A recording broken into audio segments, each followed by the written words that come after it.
Hi guys.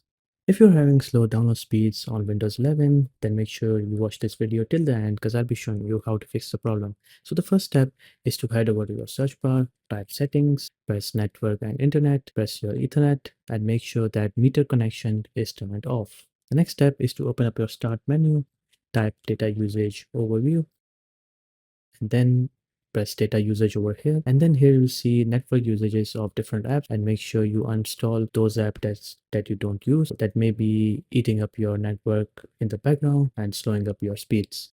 The next step is to again open up your start menu, write view network connections, and then select Ethernet, or if you use Wi-Fi you can select Wi-Fi, right click it, open properties, and then go to IPv4, click on properties, and then make sure that you change your DNS to 8888 and then the alternate DNS server to 8844. Press OK and then close this.